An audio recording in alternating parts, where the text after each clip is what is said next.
All right, guys, welcome to another episode of the Refined Savage podcast. Let's do our normal business stuff and then we'll get on our way. So let's talk about Viking coffee. Just had Evan Armstrong out to the gym the other day. He was hanging out, taking some pictures, working out, doing his thing. They are moving up to Michigan, which is beautiful up there, and I wish them well, and they are expanding their business and doing awesome things, and I think it's just going to be great for the company. I look forward to seeing what they have coming up in the future. In the meantime, check out Old Man Strength Coffee. That's the brew from the show that was scientifically created by me, my beautiful wife Erin, and our buddy Aaron Varga, who is a coffee aficionado. So check that out, and look at all his other flavors. All good stuff, man. I love his coffee, and you will too. Use the code VikingCoffee10 at checkout for 10% off at VikingCoffeeCo.com. Warrior CBD. Warrior CBD is the best CBD I've ever tried, and I've tried a lot of different ones. Everybody seems to have their own CBD oil this time now, and not all CBD oils are created equal. You've heard me say that before. I love Warrior CBD. Great stuff. Try their pain sticks, their rubs, their creams. That if you've got bumps and bruises, aches and pains, Warrior CBD is the answer. All good stuff. Use the code WARRIOR20 off for 20% off at WarriorCBDofficial.com. Cerberus. Cerberus has everything you need for your strength journey. So if you are in strongman, if you are in Highland Games, powerlifting, bodybuilding, Olympic lifting, or if you're just a hardcore trainer in your garage, Cerberus has everything you need, from belts to wraps to straps, smelling salts, tacky, everything you could possibly need for whatever kind of strength journey you are on. Give them a holler. They are good people making high-quality gear. Cerberus-strength.us and use the code REFINEDSAVAGE10 at checkout. Serious Steel. If you are trying to outfit any kind of gym, be it your garage gym all the way up to a big commercial gym, Serious Steel has every piece of equipment you could want at lower prices than everybody else. You do not have to go to some big international corporation to buy your equipment for your gym. Serious Steel has everything you need, and it's all high-quality stuff with the best customer service in the game. Check them out at SeriousSteel.com. Use the code SAVAGE at checkout for 10% off. Stay Classy Meats. Are you hearing all this drama about veganism and fake meats and all this stuff from Bill Gates and his weird nerdy cronies? Listen, Stay Classy Meats is the answer to your nerd woes. Stay Classy Meats, small batch farming in Bozeman, Montana, animals humanely processed, humanely raised, drinking fresh Montana streams, eating fresh Montana grasses, and shipped directly to your door. The best quality meat out there. I highly recommend it. I am always so psyched when a box shows up on my doorstep. I can't say good things about Stay Classy Meats. Their bison, their beef, their bacon, just out of this world. Great stuff. I love it. Check it out. You don't have to go with the big giant elite box like I do. You can go with a smaller box. You can try it out. If you have questions, comments, if you want to know what you should order, give me a holler. I'll help you out. StayClassyMeats.com. Use the code SAVAGE at checkout for 10% off. The Breath Belt. You've heard me say it before. I will say it again. The Breath Belt is my new favorite piece of gear. It's probably the best piece of gear I've found in the last decade. It is making its rounds. It is blowing up. You're seeing it everywhere.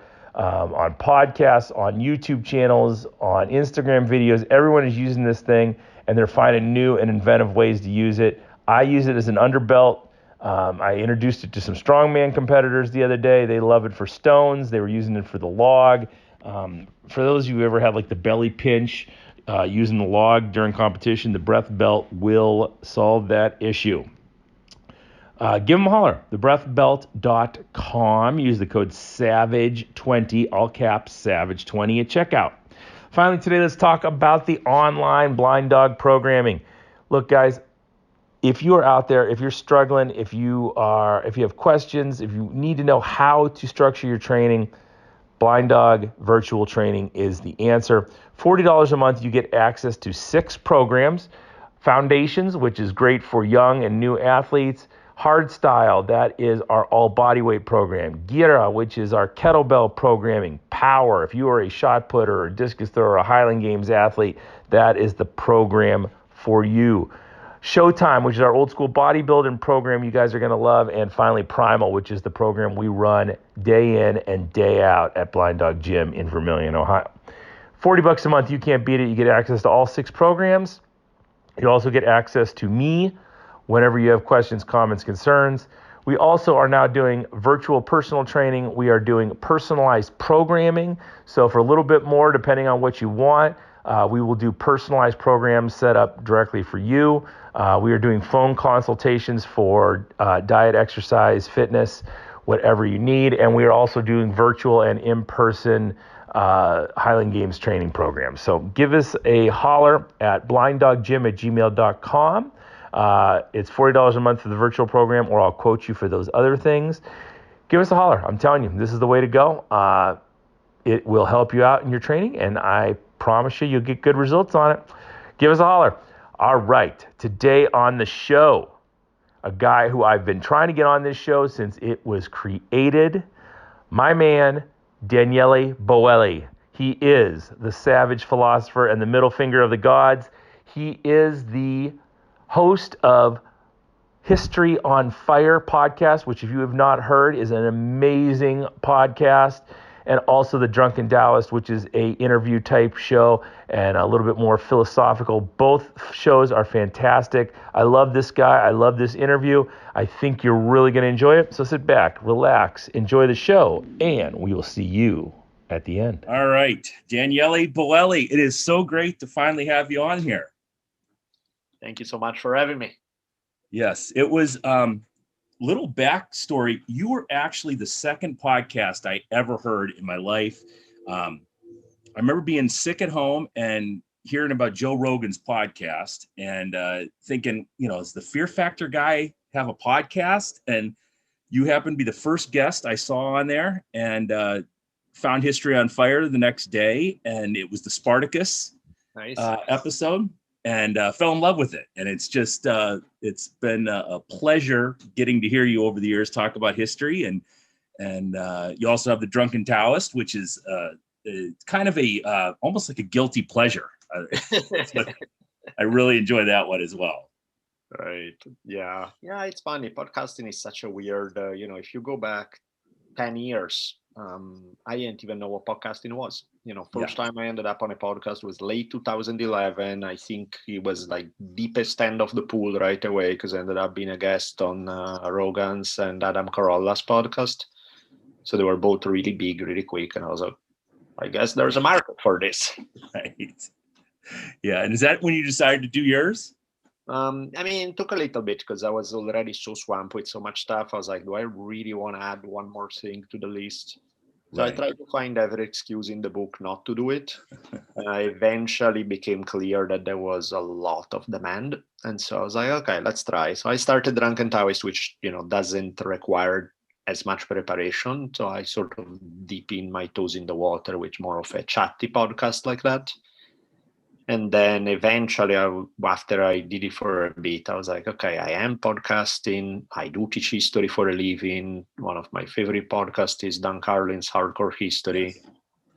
I should put 2 and 2 together. And then I started working on History on Fire. But that one took, from the time I decided to do it to when I actually released an episode, was a year and a half.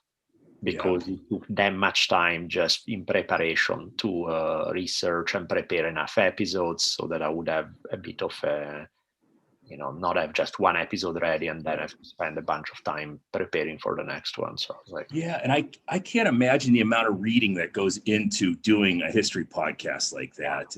And people criticize, Dan a lot of the times because it takes him, 6 months to put an episode out, but I mean, the amount of research you guys have to go through to get it right is got to be unbelievable. Yeah, and it's tricky. I mean, there is a point where it's diminishing returns, of course, because you get the bulk of the story in the first 3-4 books, and then after that you're just adding little layers. Now, once in a while, however, you are on book number 7 and you find something really interesting that changes the way you look at it. So it's a tough call where you stop the research, because eventually you're not going to be able to read everything written on a topic unless it's a really obscure topic with little done on it. So then the question is, where do you need to stop?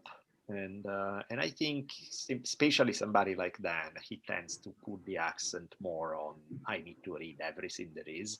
Sure. Which of course means you never release episodes, but I understand why, because it's you feel that. And right? some of the people that you've talked about, like the Pirate Queen episode, there's not that much research out there, right? Yeah, some of them are just there's nothing. So there's so little. That's the opposite problem. It's just finding out enough meat to actually tell a full story. That's not just a quick 15-minute thing. So, and that's tricky. With Caravaggio, was that one of your favorites to do? You could really tell in your voice that this was a good time. Yeah, no, I enjoyed it, and I started writing a historical fiction novel on that topic. I mean, it's tricky again because I can write for 3 weeks and then I have to take off 3 months to do History on Fire. And then so it's writing, on and off. It's not exactly like somebody who can sit down and really write. Yeah. But, the little bit I've had with it, I've had a blast. It's been great. Yeah. What an interesting character. And that's one of those characters who, I had no knowledge of at all until I heard the show. And I'm guessing a lot of us meatheads out here have never heard of him before until you talked about him. And what an interesting character. Yeah, I was talking with Dan Carlin about it, and he was like, really? You did an Italian painter? And I was like, no, Dan, stop. It's not. I think Tupac had Tupac being an Italian painter in the 1600s. And I didn't have to say no more. That was like, okay, I got it. That's a very good story. I can see that. Yeah, because Caravaggio was, if not the greatest, one of the greatest artists ever, and was a gangster. And was a straight up gangster. And so it's like kind of an interesting mix. You don't think as painters as gangsters, but in his case, very much so. Well, kind of the rock stars of their time, right? Yeah. Before we go any further, there's some congratulations in order. Savannah made short work of her opponent recently, and got her purple belt. Yeah, sweet. That worked out nice. Yes. Me too, because she's in a weird place because of COVID, because she has no sparring partners, and taking a fight with no sparring partners is obviously insane. At the same time, also sitting on the shelves forever is insane. And the problem, in an ideal world, you would find 2, 3, 4 high-level people who wanna sort of also quarantine, and you get to spar with them. But the reality is that most people in combat sports are not exactly the most trustworthy when it comes to safety protocols. So it is what it is. In fact, it's tricky now because they are, offering other fights, but it's like, how much can I take when I have no sparring partner? So it's like a tricky game. And it's not like you're making Conor McGregor money where you can quarantine these guys and make them behave themselves. So it's a very complicated game. Yeah. Is she back yet, or is she still overseas? Yeah, she's back. Okay, good. Well, that's great. Yeah, make sure you tell her congrats for me. And I always like watching her career. And it's how have you guys handled COVID in general? I mean, you're in California. Everything is hopefully opening up soon, but still. It's hard to tell because California right now is sort of ground zero for as bad as it gets. Yeah. And the reality is that nobody knows anything, because we don't know, are the vaccines going to work? Are they going to really provide? They seem to be working on the basic, with all the variants popping up. Is that going to change the game? Are they not covered by the vaccines? So we don't really know what's going to happen. Is it everything going to be good in 6 months? Maybe not. I don't think anybody has a clue. And it's a bad deal altogether because on one end, people are losing their minds. The economy goes to crap. On the other end, it's not really wise to be all open and running around in the middle of a pandemic, which, granted, the death rate is pretty low. Never mind that still is a lot of people, but it's low. Sure. But some of the long-term effects, like some people get COVID and it's like drinking fresh water is nothing, no big deal. And the next person get COVID and they have their lungs shut for life. And you're like, And that's not as easy to predict. It's not as much, the death rate is usually people who are really messed up or really old or something. The long-term damage is not as clear-cut, who gets it and who doesn't. And so it's objectively scary. There's objectively stuff there that's problematic. You can't just say, well, whatever, I sick for a week and then I'm better. Maybe. Yeah. Hopefully, but that's not a guarantee. Right. Yeah. It's what's interesting to me is when this hit, it was seen as, something unforeseen and that we couldn't have predicted this. But I'm guessing people like yourself, and I had read a book right before. Matter of fact, I read Dan Carlin's book right before that talked about global pandemics, and I mean, this was coming eventually, and it just seemed like we just weren't prepared for it at all. And I think that's another thing about podcasts like yours, where we should be learning from the past and preparing for the future. Mm-hmm. Yeah, and it's tricky because unlike in the past, people are not involved in food production, save for a very, very tiny percentage of the population. So it's not exactly that people can weather it by just saying, I'm going to be on my farm, on my business, you guys in 2 years. Everything is interconnected. People travel all over the globe. Something that starts in one place is pretty much everywhere within a month. Yeah. You don't have this thing of like small communities that can sort of be cut off for a while until it's safe to reopen. It's a different universe, Yeah. And in an unfortunate kind of way, it seems like the places that have been doing the best tend to be ones that crack the whip down hard on, when you look at a bunch of Asia, it's been doing great. Yeah. It's been doing, Taiwan, I was talking with somebody, everything is open and there are hardly any cases. Bunch of places in Asia, but also because, government is like, people tell me, for example, Savannah fought in Singapore, right? Singapore is heralded as a model for amazing, everything is spotless clean. You can, a friend was telling me, your daughter could be walking at 2 a.m. with waving $10,000 in the air by herself and she would be safe, kind of thing. Yeah. But also why, because Right. if you break the law, they rip you to pieces. It's not you're saying if you are speeding, you get a $3,000 ticket. If you throw litter on the floor, you get publicly whipped. Yeah. That's not exactly where you want to, Right.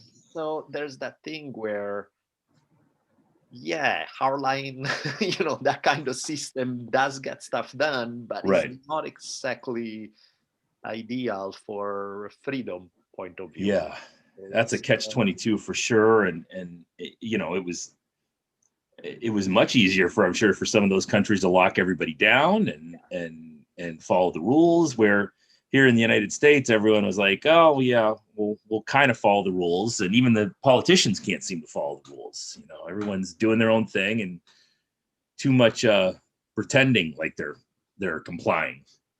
And I think that's where, US got the worst of both worlds, because it wasn't really like the hard crackdown that delivered the results, but it wasn't really that kind of let it all go like Sweden type of approach. Mm-hmm. So Yeah. you still suffer because you have a major change in your life and, the economy is taking a hit and everything, but not effectively enough to actually have an impact. So it's kind of like, great.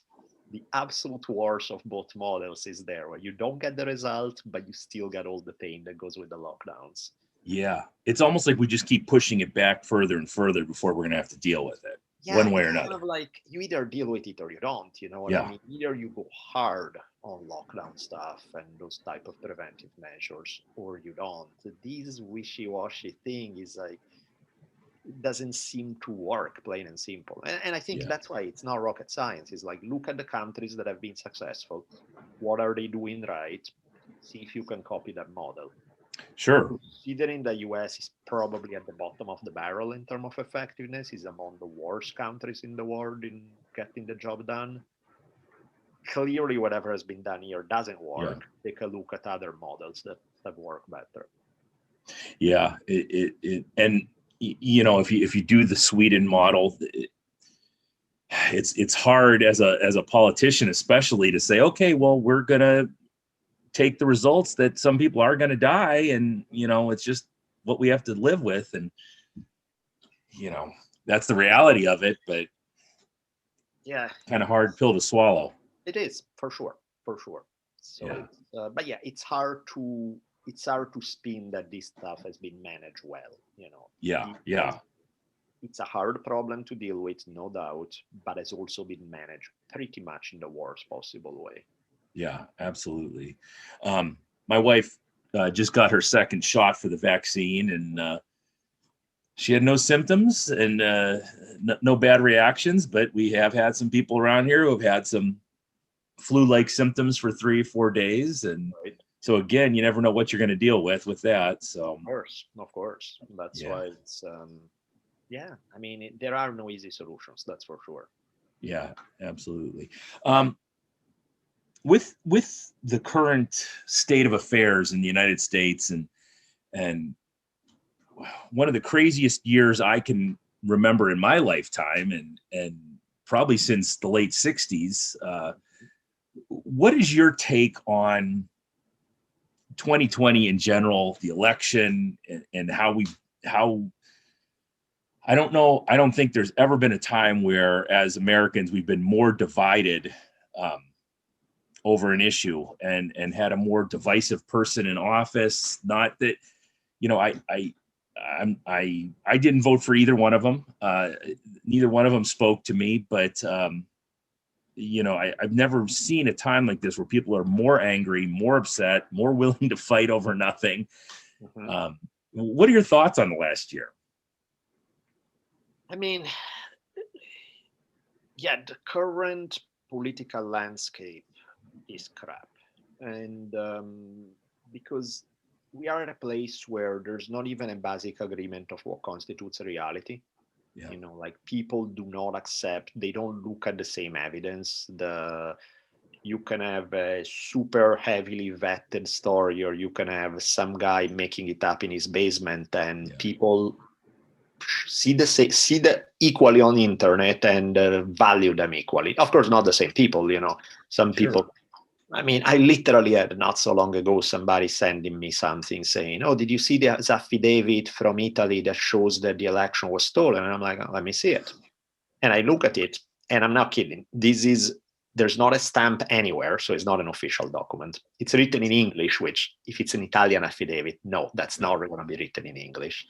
The guy managed to misspell the address, his own home address, and it's literally just a piece of paper typewritten with the guy's signature on. And I'm like, that's the equivalent of my daughter grabbing pastels and writing "election stolen" signed.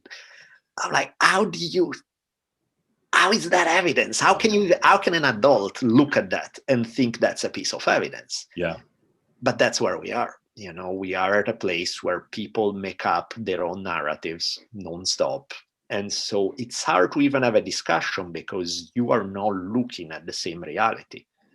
You know, I am 110% convinced that people on different sides are all strongly believing that they are in the right, and they are doing the right thing for the country and for everybody, and all of that. And yet you look at what they base those conclusions on, and you're like, whoa, time out. You know, we went wrong about 22 pieces of evidence ago. How did you end up in this place? And it's kind of hard to tell. You know, how do you reason in a situation where somebody tells you 2 and 2 is 5, and you're like, no, you know, look, 1, 2, 3, 4, that makes 4. No, 5. And it's like, okay, that's a discussion killer. You know, there's no. Is one thing if you agree on the evidence and you disagree on the interpretation. It's a whole different thing if you disagree on what constitutes basic evidence. And I don't know how you reconcile that, other than nothing. I really just don't know. Yeah, I said to my wife that the truth became the most valuable commodity in 2020, and there was just nowhere out there that you could say, "Oh, I have the definitive truth. This is it." Yep.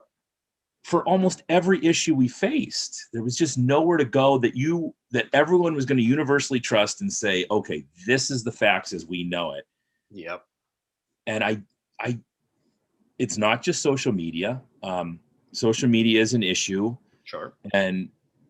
But the regular media, because now we have, the cable networks fighting with each other, and it's just there's no way where to go where enough people are seeing the information as it is. And there's a couple sources on YouTube and things like that where people actually would have to go and search them out. But I think you have so many good people. I think there's way more reasonable, intelligent people out there who just aren't the voice. You hear these extreme voices on either side, and that becomes your reality. These crazy. That's the other problem, that media, people click. Like, one of the basic things of human psychology, people will pay attention when they are afraid and when they are angry. Yeah. And unfortunately, so what the media will deliver to you across the board is fear and anger, whatever makes people click. Yeah. So even if you, let's say, I remember talking with Rogan about this, because Rogan was very heavy on the whole, oh, can you believe crazy social justice warrior thing, and this and that, and political correctness. And don't get me wrong, of course that stuff exists. And of course, some of it is batshit crazy. But I think the emphasis on it was completely misplaced, in the sense that, I would have people tell me, how can you work in universities? Aren't they like Marxist brainwashing camps? And I'm like, dude, I've taught in universities in Southern California, which according to popular stereotypes would be like communist central. And I probably ran into the kind of social justice warrior stuff you're talking about that you see on internet maybe once or twice in 20 years. Yeah. And that's the reality on the ground. However, that's not going to sell magazine or make you click. So what's going to happen? You look at all of US, you're going to find the one batshit crazy guy who's doing something really stupid and saying something idiotic at that one place, shine a spotlight on it, and then play this game where you shine the spotlight on all the crazy cases out there. And then it becomes a self-fulfilling prophecy, because before you know it, it's divided along political lines, where you have one side who say, you see these leftist idiots who are doing this stuff, and then some people on the left suddenly feel that they have to defend the batshit crazy guy on their side. And suddenly they start actually listening to what they would have never listened before, right? Because it's like, I guess he's one of our own, we need to defend. And before you know it, become a real thing. So to me, it's like paying attention to idiots is a way to make them grow, to make the problem. So the very people who theoretically were against this stuff have done the best job at pushing it and making it bigger and bigger. Precisely by creating a backlash, precisely by creating a debate over something that literally is the equivalent of the dude with the tinfoil hat on the street corner. Yeah. And by making that a thing, well, now it is a thing. Congratulations.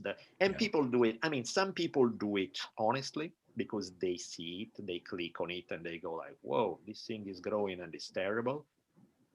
But then there are a bunch of other people who are just straight up grifters who know exactly what they are doing. Yes. Will focus on those cases because they know that they can create a problem and that they can be the solution to it. They can, create the straw man so that then you can beat it down and you look like the good guy. Yeah. And there's a whole industry of people who live on that, who are stirring up stuff so that they can be the one to condemn it and be the good guys. Yeah. And it's gross, but what are you gonna do? It's right now the big story is AOC, and was she in the Capitol?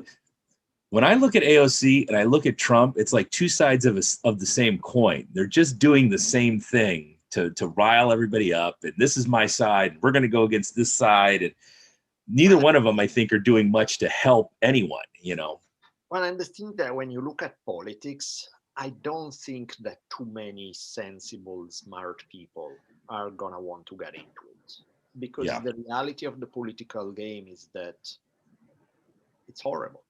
You're not going, if you were to grab 20 smart people across US, not even genius level, just some nice, smart people who are willing to have a conversation, willing to make compromises. Yeah. They may have their biases one way, another, but they are all like, hey, we are here to do the best job we can.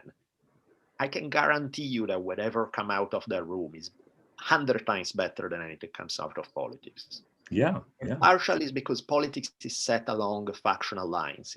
I'm going to object to, the guy from the other side could cure cancer, create world peace, and it doesn't matter. He's from the other side. We need to hate them. Yeah.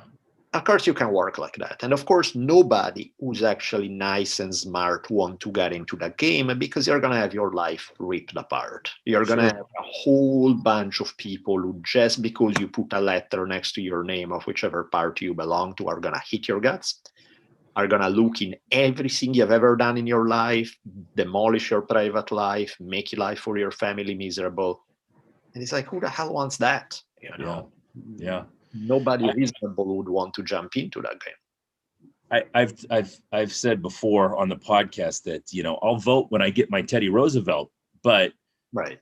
From your podcast alone, Teddy Roosevelt never would have made it today. They would have brought up all these things about him that were, not politically correct, and it just wouldn't have happened. It just couldn't have been Teddy Roosevelt. Toxic environment. I mean, think about something as basic as, forget, because some things are hard to reconcile. Think about abortion. People are going to be either sperm, meat, eggs, that the fertilized egg is a person or it's not. One is murder, one is a free choice. That's a really hard one to get people at the table to reconcile. You can do things about it. You can figure out, okay, we're going to disagree on it, but what kind of things can prevent as much as possible unintended pregnancies? And that's a common goal. Everybody can agree. That's about where it ends. But there's other stuff. There should be slam dunks, right? Mm-hmm. Everybody wants clean water to drink. Yes. Everyone wants the food that they eat not to be poisoned with crap.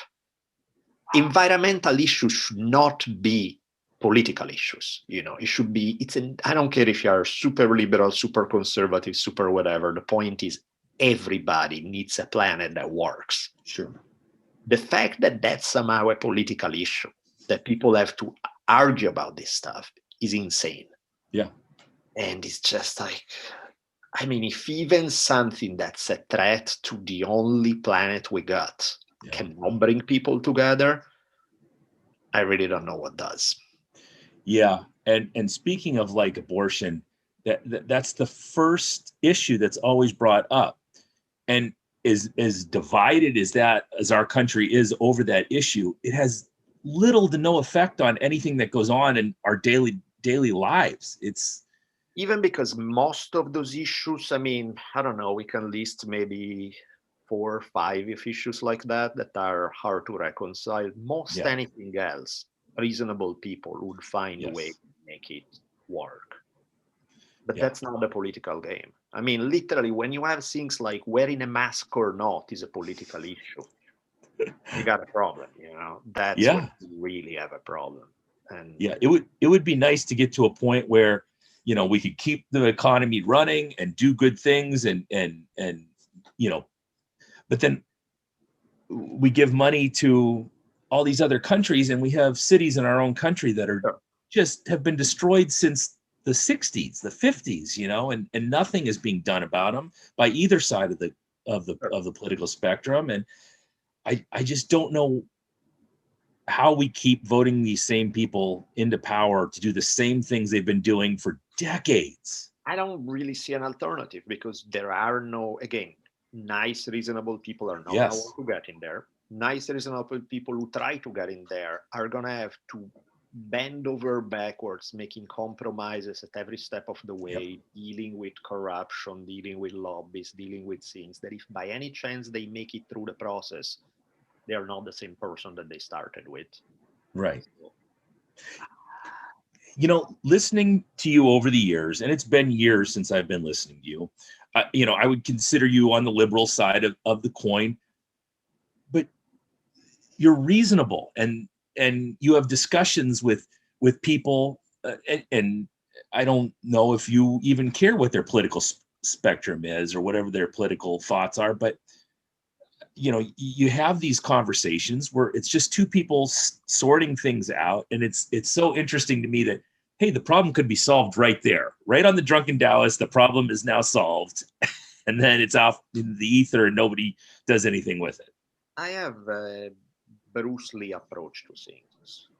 I don't give a crap about ideology. I think ideology is a mental health issue. It's like sticking to an ideology is sick, because it blinds you to other possibilities. The fact is, there is no one school of thought, political, philosophical, or otherwise, that has all the right answers. It just doesn't work that way.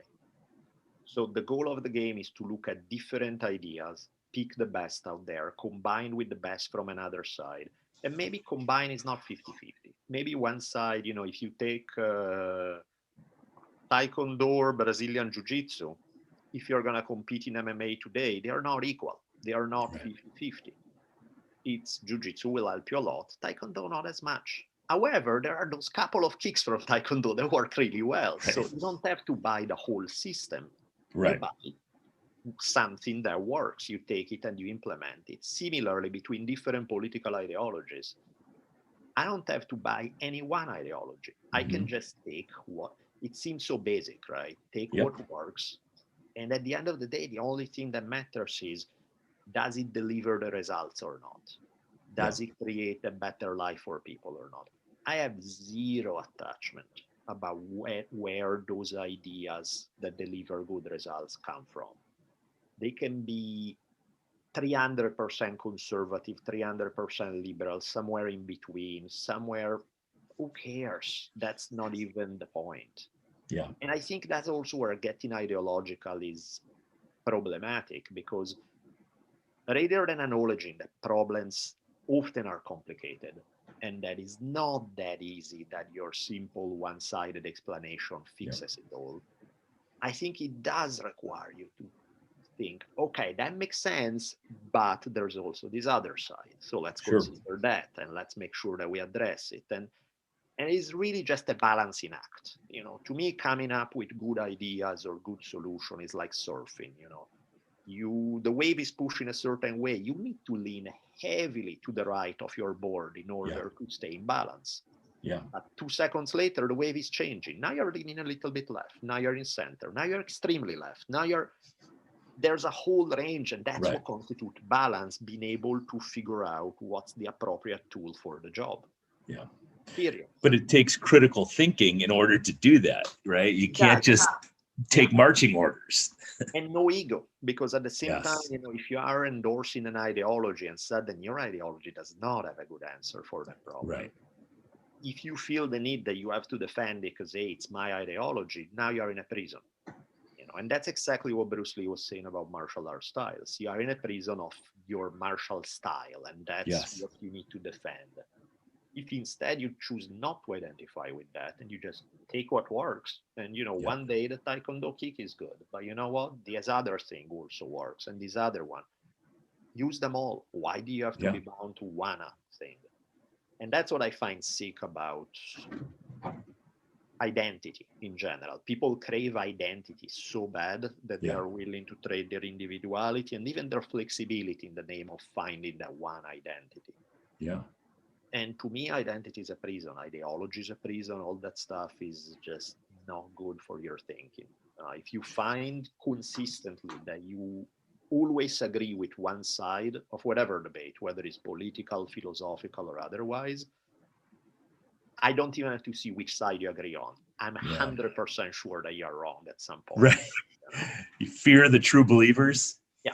Because you're dogmatic. I mean, there's no way that one side of anything is always right. That's not how it works. It's, tribalism gets this bad rap, but I think when you deal with true tribalism, if there's 30 of us, we're all going to have differing opinions. We're all going to have to work together. We're going to have to find solutions to this. I don't think you can have a tribe of all Democrats or all Republicans or all Pittsburgh Steelers fans, because you're just going to have too many differences in there. And to just blindly follow everything your tribe says at that gigantic level,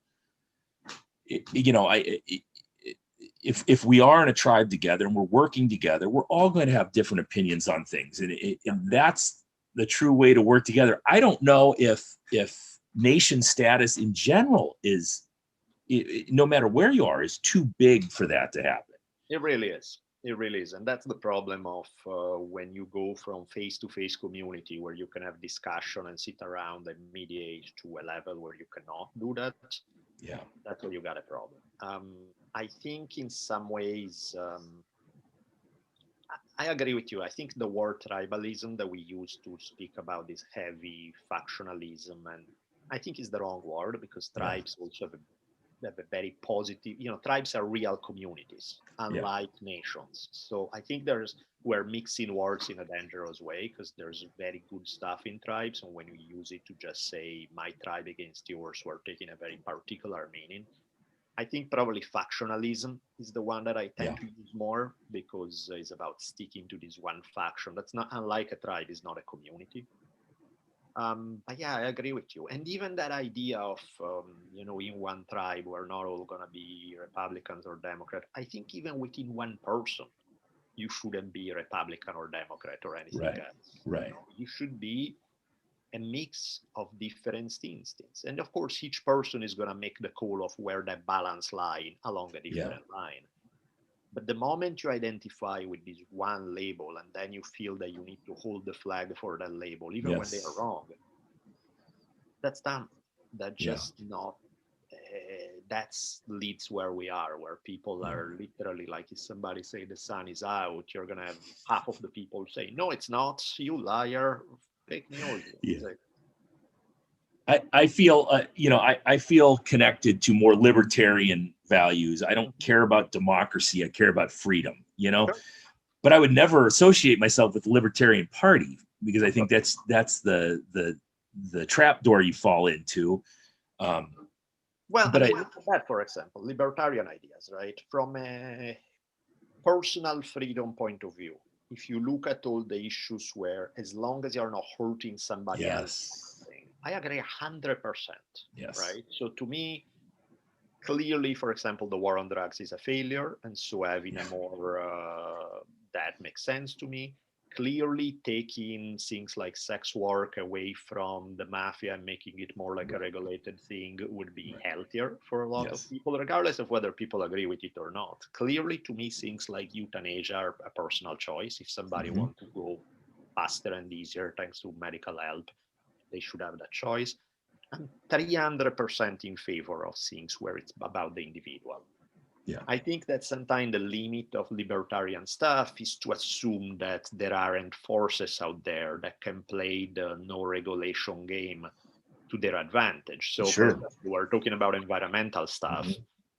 If you don't have heavy environmental regulations, you're screwed. Because the problem is that there's money to be made in polluting. And you're going to have industries that are not thinking about their long-term or even their long-term profit for the future. They're just going to go for, I need to make the bottom line for the next 3 years be highly profitable. And if I have to destroy a whole region, who cares? And when you lack regulations, that's the reality. So to me, it's like, again, even that, like libertarian, there are brilliant ideas that I agree 300%. Other ways in which it just simply doesn't work, which just doesn't seem to be applicable. So take the cases that work, use those, and figure out a better solution for the ones that don't. And that's the thing, is you're never going to have people who will play by the regular rules of moral human behavior and let's just do right by everybody. And you talked about the war on drugs. Not to mention the endless wars we've been fighting under all presidents from all parties for decades now. And how many people in the Middle East who probably would have a hard time finding California or Ohio on a map are now having bombs dropped on them. And probably had no idea who Osama bin Laden was. And we're still in these countries. So that's where I think really that's why it's so hard to find political solutions, because there are problems that are just the human mind, the craving of being addicted to ideology, which, as we have seen, is dangerous. There are problems with money, where there are interests that clearly are not advancing an agenda that's good for a nation. They are advancing an agenda that's good for their industry, and they happen to have enough money to buy politicians and get their agenda done.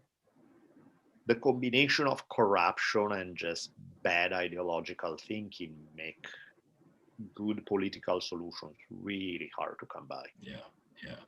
Do you foresee a way out? Do you have hope for the future?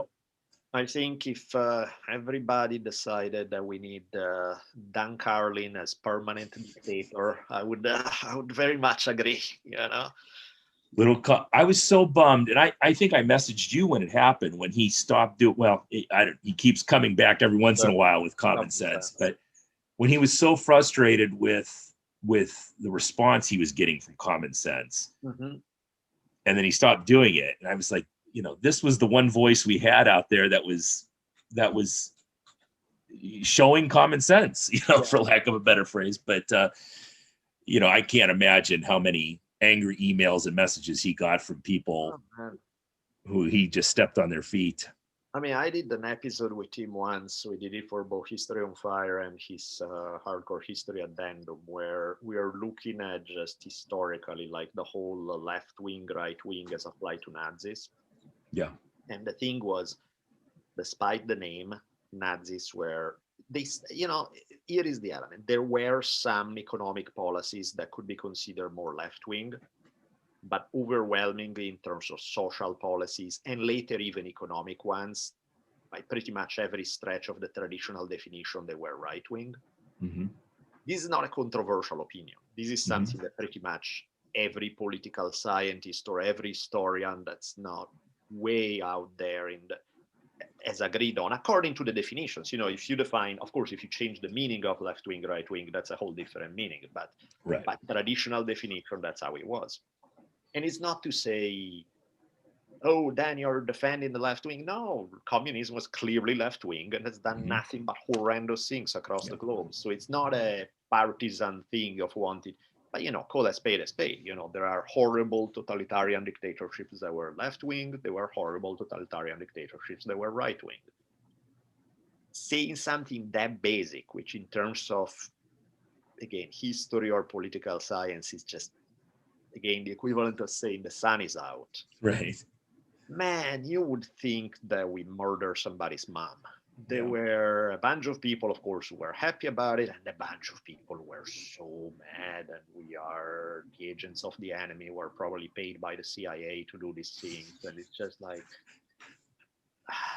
Jesus, we're not even getting into the controversial things. We're getting into if you can get past that without Dan had, I don't know, 5,000 messages on Twitter after that or something. It's like, that's really makes it complicated to want to have a discussion on any of these. Let me tell you about Julius Caesar. Nobody gets mad about Julius Caesar. You know what I mean? It's like, I'll tell you some fun stories so that nobody freaks out, and let's leave it at that, because it's beyond, it's pointless trying to have this conversation when the environment is that poisonous. Speaking of that, you hear a lot of comparison to where we're at in the United States in the fall of Rome. I don't know enough. I'm not at the level that you and Dan are that actually. I mean, obviously, when someone says something about the Gracchi brothers or something, or you can see comparisons. But do you see comparisons on where we're at, where we're going? Yeah, I mean, it does look like. One of the things that's frustrating when you look at the fall of the Roman Republic is that you see this continuous rising inequality that, of course, leads to masses of angry people who can be easily manipulated by ideologues on one way or another. Little done to fix it. And so eventually it gets progressively worse to a point where the whole system eventually cannibalizes itself. And the people in charge don't care, because they think, this system doesn't need to last forever. It just needs to last for the next 50 years while I'm alive, and that's it. So I'm just gonna squeeze it a little more because I'm banking on the fact that it's not gonna completely break within my lifetime. Of course, in doing so, you push it closer and closer to the breaking point. But again, it's that pure short-term thinking of, as long as I get mine, who cares about the whole system? Forget it. So, I mean, you could look at it as people are people, no matter what century they're in.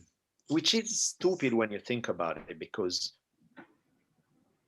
as long as, I mean, look at the same approach, but at a high level, people who have a lot, right? So how many stories do you hear of like brothers killing one another because they both want to be king?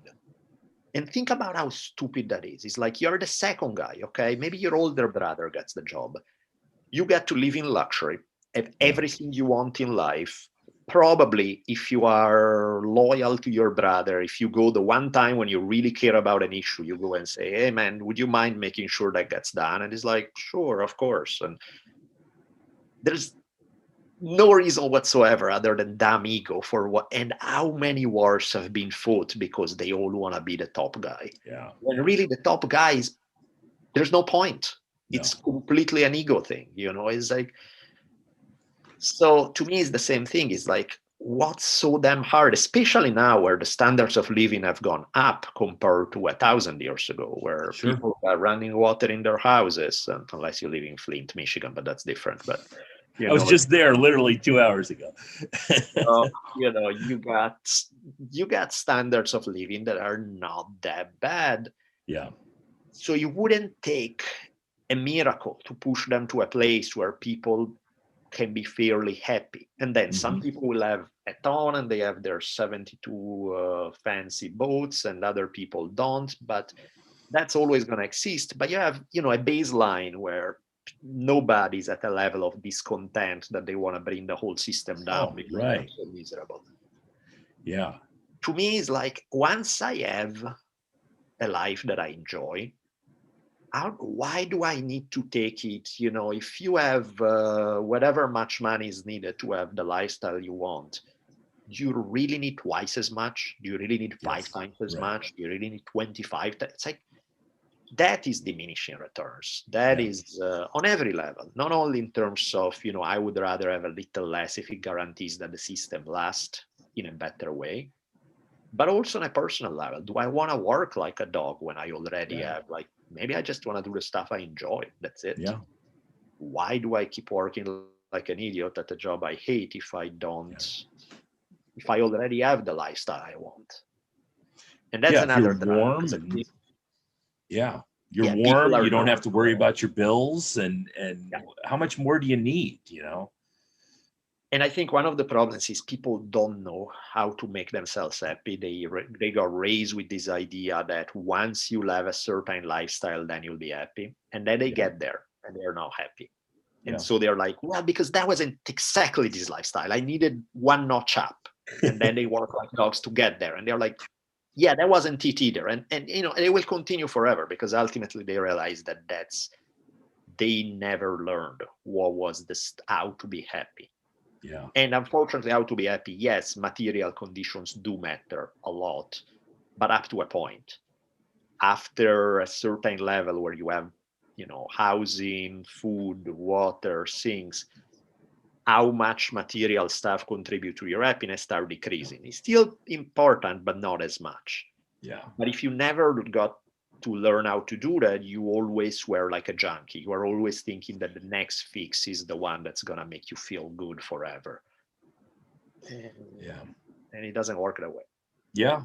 And, you know, I worked in a job I hated for 19 years. And when I met my wife and we got together and we opened up the gym, everything changed for me, you know, because now I was working at a job that I loved and I worked very hard. And, you know, if you talk to my wife, I have no idea how much money we have in the bank account, but I know when I pay my check at dinner, everything's fine. So I assume we're good, you know? Yeah. She on the other hand checks it all the time, but I assume we're good, you know? So, and I'm happy that way. Yeah, I think it's, I've been working on a Bruce Lee series for History on Fire, and there's a moment there. I mean, he didn't have a chance to really make the transformation because he died so early, but there's a moment there where he achieved the ultimate success. I mean, to achieve his success, you have to win the lottery 10 times in a row. Compared to where he started to where he ended up, he beat the odds in an impossible kind of way. And yeah, when he died, he was trapped as he has never been trapped before. He was kind of miserable in a way that he had never been before, because suddenly he was a victim of his own success. He had to say yes to everything because he didn't know if the ride was dying out soon or if he was.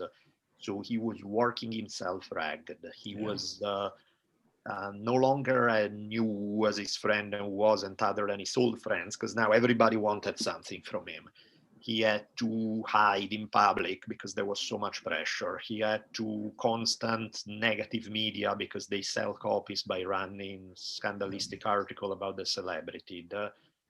So you have a case of somebody who achieved ultimate success, who is way less free and more miserable than he has ever been. Yeah. And he's like, ugh, that's not. And I've looked at myself and I was like, you know what? I kind of see this. There was a time when, like maybe a year and a half ago, when I switched things with History on Fire, I got a good deal with Luminary, which sucks because, of course, that means the podcast is not out there for everybody. But it also means that I release a couple of episodes per year, new ones for everybody, but the other ones are behind the paywall. Granted, a tiny paywall is like $4 a month or something, but it's still a paywall. However, it changed things for me on a material level dramatically. Right. And so I was there where things have never gone as good for me ever, money-wise. I grew up with no money whatsoever. So I was like, bro, I can actually take care of stuff. This is nice. And I was working from the moment I opened my eyes to the moment I would go to bed, nonstop all day.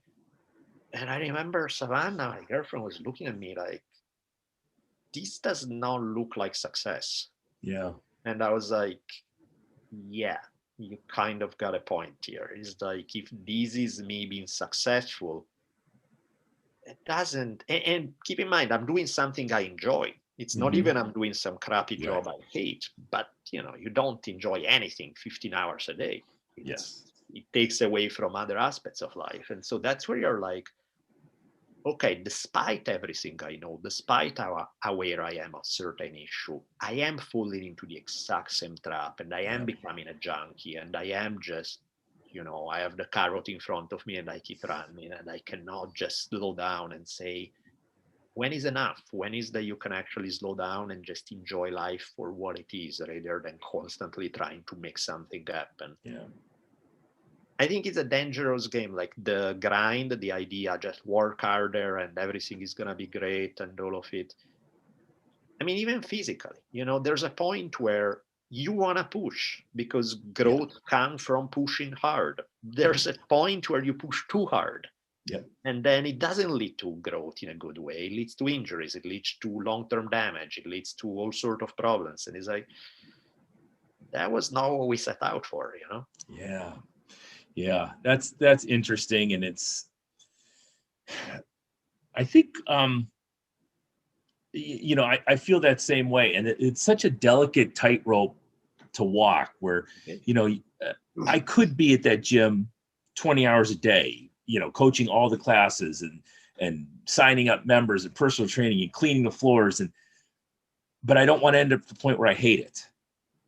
And that's, I almost have to rein myself in. You talk about training.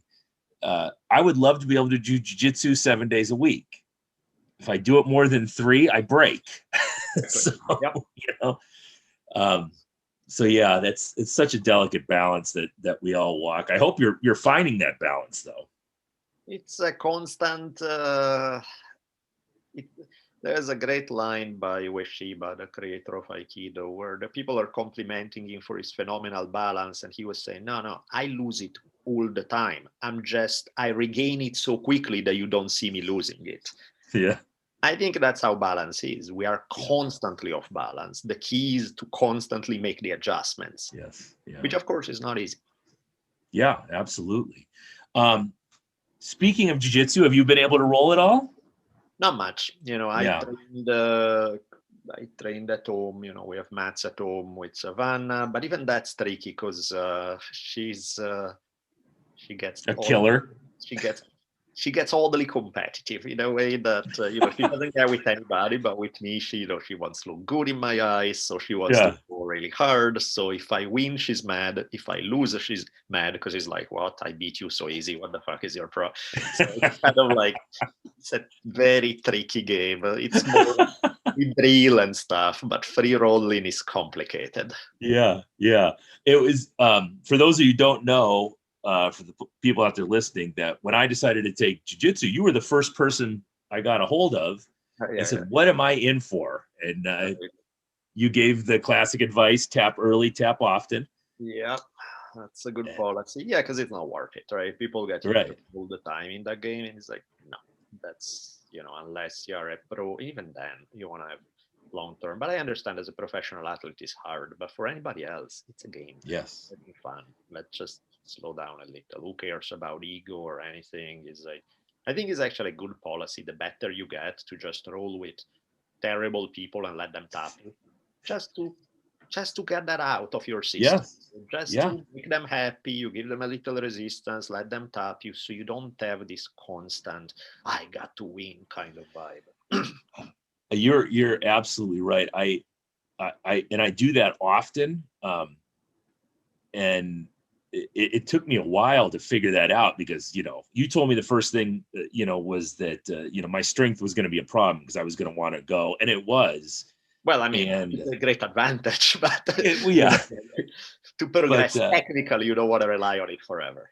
Yeah, and when I got to the point, I remember we had this one guy who I was constantly working with, and he was a big guy too, and we would just go at it like two bulls constantly, and he didn't beat me for the longest time, and finally he caught me in a Kimura one time, and it was such a relief. It was like, oh, okay, now we can actually have fun and not try to kill each other all the time, and it made for, I think, helping both of us to get a lot better.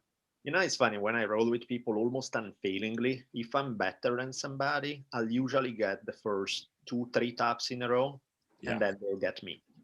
And it's not exactly that I'm doing it intentionally, but clearly my mindset is changing. It's going from more competitive to, I'll just play it. I'll leave it out. Who cares? Whatever. Oh, they caught me. Oh, now the next one, I'm going to get it, kind of thing. Right, yeah, that's exactly how I feel. It's weird. I have my blue belt now, so I'm at expert level, obviously, but that change in attitude, and I know exactly where you're going with that, and that took a little while, but and what's nice is that once you start doing that, your training partners get better, and they push you a little bit more, and you're not always just squashing them, and it's such an amazing sport. I never understood when I heard people talk about it's such a life-changing thing, and I don't.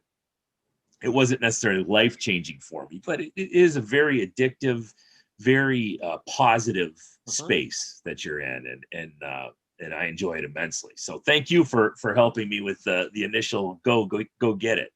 Grappling is fun, man. It certainly beats getting punched in the head a lot. Like, I love that stuff, I liked it, but sparring all the time, and you know what too is, like, in striking sports, it's hard because if you go too hard, you get brain damage, and if you don't go hard enough, you're not realistic, and so that's a fine line. That's where sometimes you spar and I'm like, what really happened in this session? Because I kind of tagged him, and if I put heat, would have they been able to come back with that other thing? But so there's a lot more guesswork. Grappling is, it's pretty clear who wins and who loses, how you're doing, if you're doing well or not, all of that. There's no, you can take damage, but it's usually limbs as opposed to brain, and that makes a difference. I had 7 years of American football, so I was not interested in taking any more headshots. I already am a stammering, stuttering person to begin with, so I wasn't interested in that at all. But but it was good. I'm really enjoying it. I hope you guys get a chance to get some rolls in here soon. It looks like things are starting to at least loosen up a little bit on businesses. And I mean, right now the problem is that he's loosening up in a purely political way. There's Yeah. if you are close 2 months ago, there's no reason to be open today, or vice versa. Pick one and because it hasn't changed. If I look at the numbers and again, it may be changing by next week for all I know, but right now the changes up and down are so minute that it's like, why do you close that at this point and not at this other? It's like, but again, nobody's asking that question. When these governors open up, like you just said, can you show me why? Can you put on this piece of paper what brought you to this conclusion? And no one's going to ask that. It's like, so I'm a little, I'm hoping, I'm cautiously optimistic on I don't know, 6 to 12 months timeline. Yeah. I hope. Before that, not that convinced, but we'll see. Yeah. It's Tulsi talking about kind of people in Congress saying, hey, we need to keep this locked down until after Trump's out. And no matter how we felt about Trump, that's a scary thought that it was, everyone kind of suspected that was what was going on, but it's scary to hear that from someone who was actually there. I mean, to me, it's always like, if you're going to go for the lockdown, and I can see the reasons why, then you should have kept it while Trump was on, and you should keep it right now. Yeah. Or you don't. Or you don't go for it, neither now or where Trump was on. You know what I mean? Like, that should be completely immaterial one way or another. It should be, it's either a good public health policy or it's not a good public health policy. Yeah. Yeah. I'm just hoping that with the weeks that go by, the virus or the vaccine actually does some good and we hit that herd immunity, and maybe they can start to open things back up again. But again, it's just all hope. There's no. It is. There's no way to know right now. So fingers crossed. All right, I'm going to let you go. I want to really thank you for doing this. If people have not heard History on Fire yet, just amazing episodes all the way back. Etsy and Spartacus and Teddy Roosevelt and Jack Johnson and all. I mean, just fantastic. And the Drunken Taoist, like I said, is a lot of fun. And you got to get Duncan back on there. Duncan is my all-time favorite guest. Him and me and my wife both love when you guys are talking together. So he's awesome. It's so fun. Yeah, fantastic. But thank you very much. I really want to thank you for doing this. And again, congratulate Savannah for me. And great seeing you. Good to see you. Thank you so much for having me. All right, this has been Daniele Bolelli, the Refined Savage. See ya.